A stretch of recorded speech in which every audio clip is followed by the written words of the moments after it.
உலகின் மிகப்பெரிய மற்றும் அதிக எடை கொண்ட விலங்கு எது அப்படின்னா ஆப்பிரிக்கன் புஷ் எலிஃபண்ட். அதாவது என்னென்னா உலகின் மிகப்பெரிய அப்புறம் அதிக எடை கொண்ட நிலப்பரப்பு பாலூட்டி தான் இந்த ஆப்பிரிக்கன் புஷ் எலிஃபண்ட்.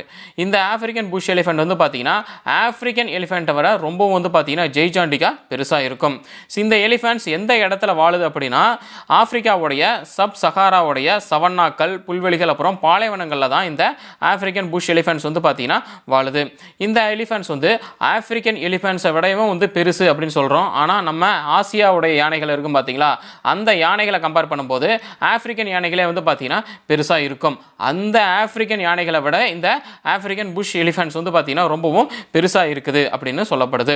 சரி, அப்படி இந்த ஆப்பிரிக்கன் புஷ் எலிஃபண்ட்ஸ் எந்த அளவுக்கு உயரமாகவும் எந்த அளவுக்கு எடை கொண்டதாகவும் இருக்குது அப்படின்னா, ஆண் யானைகள் ஆப்பிரிக்கன் புஷ் எலிஃபண்ட்ஸோடைய ஆண் யானைகள் வந்து பார்த்தீங்கன்னா 13 அடி உயரம் வரை வந்து பார்த்தீங்கன்னா வளருதான். இப்போது மனுஷங்களை வந்து பார்த்தீங்கன்னா ஒரு சராசரியாக 6 அடி உயரம் வளர்கிறாங்க அப்படின்னு சொல்கிறோம். அவங்களே வந்து பார்த்தீங்கன்னா ஒரு 5 அடி 5.5 அடி கொண்டவங்க வந்து நிமிர்ந்து பார்க்குறாங்க. அப்போ இது 13 அடின்னு வந்து பார்த்துக்கோங்க. 6 அடி கொண்டவங்களை ரெண்டு பேரை நிற்க வச்சோம் அப்படின்னா எந்த அளவுக்கு உயரம் இருக்குமோ அந்த அளவுக்கு வந்து பார்த்தீங்கன்னா உயரமாக இருக்கும் இந்த ஆப்பிரிக்கன் புஷ் எலிஃபண்ட்ஸ்.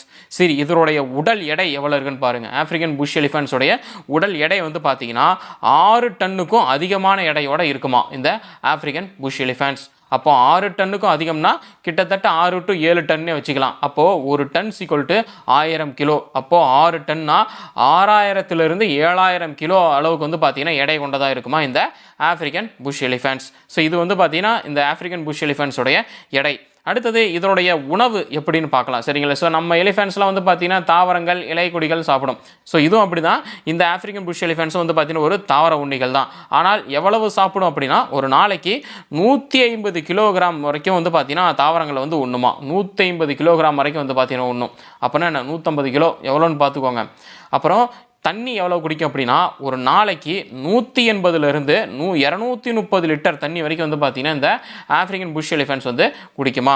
அடுத்தது இந்த எலிஃபண்ட்ஸோடைய வாழ்க்கை முறை எப்படி இருக்குன்னு பார்க்கலாம். அதாவது என்னென்னா ஒவ்வொரு விலங்குக்கும் அதனுடைய வாழ்க்கை முறை ஒரு மாதிரி இருக்கும்.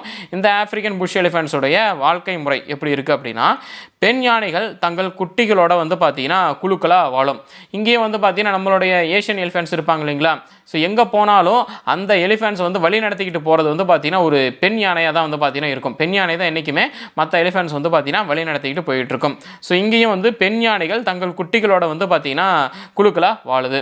அப்புறம் இந்த ஆண் யானைகள்லாம் என்ன பண்ணும், ஆண் யானைகள் வந்து பார்த்தீங்கன்னா இந்த குழுவில் தான் இருக்கும். பட் ஆனால் முதிர்ந்த ஆண் யானைகள் பெரும்பாலும் தனித்து வாழ்கின்றன அப்படின்னு சொல்கிறத விட தனித்து விடப்படுகின்றன அப்படின்னே கூட வந்து பார்த்தீங்கன்னா சொல்லலாம். ஏன்னா விலங்குகளில் வந்து பார்த்தீங்கன்னா அது அப்படி தான், அவங்களுடைய வாழ்க்கை முறை அப்படி தான் இருக்கும்.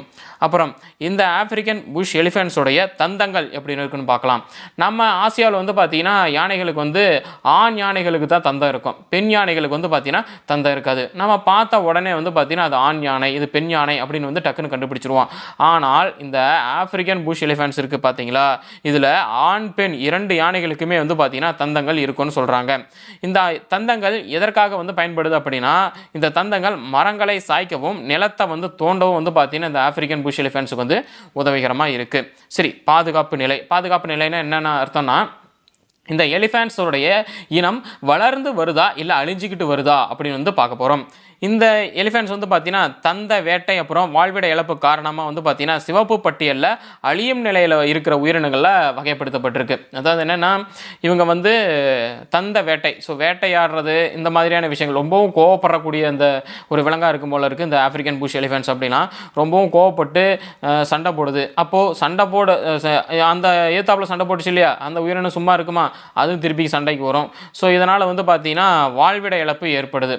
ஏன்னா இப்போ நம்ம போய் ஒருத்தர் வந்து அடிக்கிறோம், அவன் சும்மா இருப்பானா, அவன் போய் ஒரு கூட்டத்தை கூட்டிகிட்டு வருவான், கூட்டத்தை கூட்டிகிட்டு வந்து இங்கே அடிக்க வந்தானா நம்ம இடத்த இழக்க நேரிட ஒரு வாய்ப்பு இருக்குது இல்லையா. ஸோ அதனால் வந்து பார்த்திங்கன்னா தந்த வேட்டை மற்றும் வாழ்விட இழப்பு காரணமாக இந்த ஆப்பிரிக்கன் புஷ் எலிஃபண்ட்ஸ் வந்து பார்த்திங்கன்னா சிவப்பு பட்டியலில் வந்து அழியும் நிலையில் இருக்கிற உயிரினங்களாக வகைப்படுத்தப்பட்டிருக்கு.